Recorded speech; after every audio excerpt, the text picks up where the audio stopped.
Dame, comment vas-tu? Très bien. Ça va? Oui, très bien. Ça va depuis l'époque où on te voyait à la télé avec ton groupe et tout ce qui va avec. Je sais qu'il y a du temps qui s'est passé Et de l'eau. et de l'eau qui a coulé sous les ponts. Et tu as fait pas mal de choses. Et aujourd'hui, je te vois sur cette cause, ce combat avec Kémy Séba.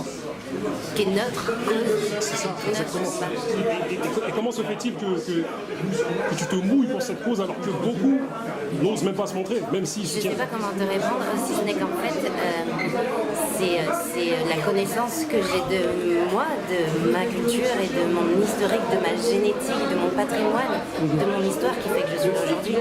Il suffit de connaître son histoire pour savoir qu'il n'y a pas d'autre place, il n'y a pas de place to be. Et du coup, on vit une période qui semble historique pour beaucoup. C'est-à-dire que le Black Lives Matter, le fait que le Black Lives Matter soit affiché sur la rue de Washington, le fait qu'on reconnaisse les violences policières, notamment en France, le fait que des plateformes comme Deezer parlent de soutenir les Noirs dans leur lutte contre les injustices. Selon toi, on est dans une espèce d'illusion collective ou c'est vraiment historique ce qu'on Je fait? suis partagée parce que les choses que tu dis sont des choses qui démarraient bien, mais qui en fait se sont, encore une fois, retrouvées être des appropriations d'une souffrance pour la transformer dans un slogan auquel tout le monde pourrait derrière rajouter sa minorité, son existence, alors que là on parle de violences policières qui existaient déjà à l'époque de l'Alabama, à Selma, où Martin Luther avec des femmes et des enfants sont descendus dans les rues pour marcher pacifiquement et créer ce qu'on appelle ces mouvements, ces actions positivement pacifistes et ont dû pourtant s'armer de courage parce qu'ils ne savaient pas ce qui les attendait de l'autre côté du monde. Je pense qu'en fait, le caractère historique que prennent les événements aujourd'hui, sont parce qu'on n'a pas le choix en fait d'en faire un moment d'histoire. Et passer de tous ces événements les uns après les autres et traiter ceux qui sont passés avant nous comme des martyrs, c'est faux. Ça peut plus durer.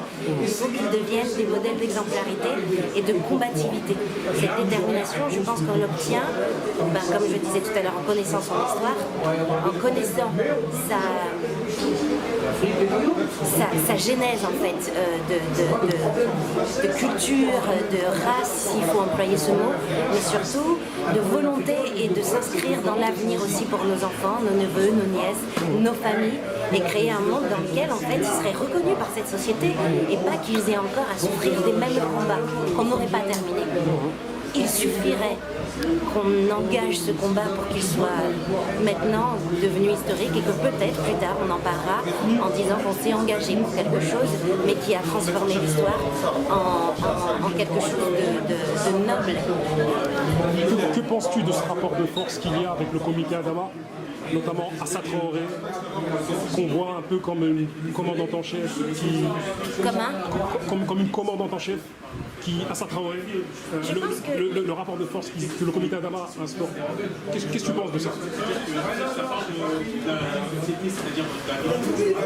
C'est très difficile d'expliquer pourquoi à chaque fois que notre population s'insurge contre les violences qu'on lui fait, ça se doit résumer comme une violence ou un rapport de force fait avec un système en fait qui ne nous fait pas sentir accueillis, pas sentir impliqués dans cette société et pas sentir représentés ni reconnus dans cette société. Pourquoi à chaque fois on est entre cette violence et cette victimisation? Pourquoi on ne serait pas juste des gens en train de s'insurger contre des vraies violences, contre la répétition de ces violences? Il suffit d'une suspicion pour emmener certains frères en prison et il faudrait qu'un monde entier s'insurge contre 1, 2, 3 policiers filmés pour qu'ils puissent être limogés. Pourquoi on interdirait en fait à cette femme de défendre son honneur et la noblesse de son acte comme un rapport de force? Pourquoi on n'entendrait pas? C'est parce qu'il n'a pas été réglé depuis déjà 4 ans ce problème, qu'on en est là encore aujourd'hui, et que la force pacifiste, parce que ça reste encore une femme forte, mais qui a des actions de rassemblement. Ce sont des rassemblements. ce ne sont pas des actes de violence. Ce sont des rassemblements pour faire prendre conscience aux gens qu'il est temps à un moment donné de reconnaître, que ce soit dans l'histoire, l'implication de cette humiliation permanente, de ces crimes répétés. Faute à moitié avouée, on connaît tous la suite. Elle sera à moitié pardonnée. Mais s'impliquer dans la réalité de cette histoire qui concerne l'esclavage, qui concerne les humiliations et la traite des Noirs, ça servirait en fait à ensemble construire quelque chose de beaucoup plus serein et ne pas nier l'histoire et en éluder une partie pour en raconter une autre. Il faut que nos enfants se reconnaissent aussi dans cette histoire qu'on raconte. Pour finir avec mon propos, avec des amis, il y a quelques années, nous nous sommes réunis et nous avons reconnu, enfin en tout cas c'est notre avis, que les femmes étaient plus fortes que les hommes. Je m'explique. On estime que face à des douleurs de la vie, vous intériorisez assez, enfin, plus que nous, et vous extériorisez un peu plus que nous, et vous êtes sujet à des douleurs auxquelles nous ne sommes pas sujets depuis qu'on est enfant. Du coup, vous arrivez à accumuler des forces que nous, on n'a pas forcément.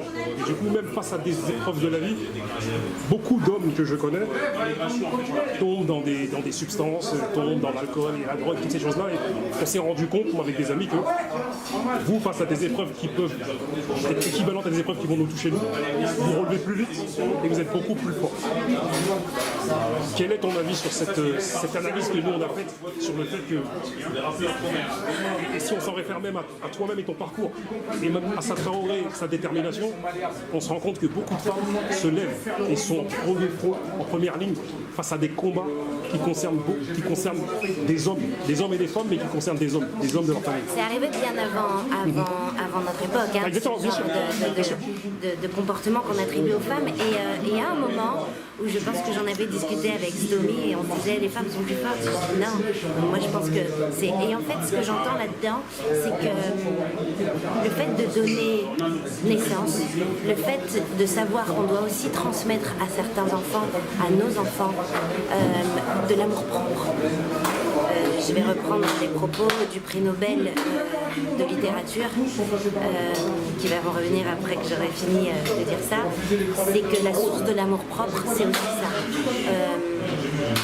J'ai été élevée par mon père et malgré le côté cartésien de son éducation, il y a un chemin où tu vas souffrir mais tu vas obtenir ce que tu vas vouloir. Et il y a ce chemin où tu vas subir et tu vas peut-être un petit peu demander de l'aide à 1, 2, 3 personnes, mais ça prendra un peu plus de temps, ça ira peut-être plus vite. Mais moi j'ai eu toujours cette détermination à me dire je sais que ça va faire mal mais je vais y aller. Et c'est un peu cette façon aussi que les femmes ont d'accoucher, de mettre au monde. On est obligé de passer par là. Donc on entend cette douleur, on entend cette force qu'il va falloir nous demander et on n'intériorise pas. Mais c'est avec la fermeté d'une maîtresse d'école qu'on va apprendre aux enfants l'obéissance et les choix qu'ils vont devoir faire. C'est avec un père qu'on apprend d'où on vient et une mère qu'on apprend à s'aimer. Et ça résonne très, très, très longtemps dans ma tête en me disant que chaque homme noir a cette parcelle-là de lui dans son comportement avec ses frères et avec ses sœurs. Et on a ce cosmos entre nous, on sait comment le recréer. Il est de notre devoir en tant que femme de donner suffisamment d'amour aussi à nos frères et à nos sœurs et de leur dire qu'ils sont aimés. Ils représentent ce que nous sommes et que ce sont les valeurs futures de notre détermination de vouloir les voir créer quelque chose de bon, de mettre de l'espoir dans tout ça. On n'est pas moins en colère, on n'est pas moins déterminé. Je pense qu'on sait le faire avec la fermeté de la transmission et la générosité de l'amour qu'il faut apporter en même temps. C'est comme répéter à un enfant sans arrêt, attention tu vas te brûler, attention tu vas te brûler. On est obligé de lui dire et obligé aussi de le laisser tomber dans ces épreuves qui sont des fois des destructions, la drogue, l'alcool et toutes ces mauvaises passes dans lesquelles il va se rencontrer pour aussi se reconstruire et donner une valeur à cette destruction et s'en servir pour dire ok, je ne peux pas brûler mon capital. Je trouve que la résistance, c'est cette capacité qu'on a à encaisser les coups. Mais la résilience, c'est cette faculté qu'on a de se relever après un chaos. Et je trouve ça magnifique. C'est ce qu'on est, les femmes. On peut prendre des coups et tomber. On nous juge en étant faible par rapport à ça, par rapport à ce physique masculin.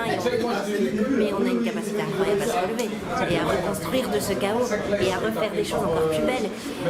Il faut changer de puits de temps en temps et ne pas toujours se ressourcer dans la colère, mais aussi dans des nouvelles sources d'énergie positive.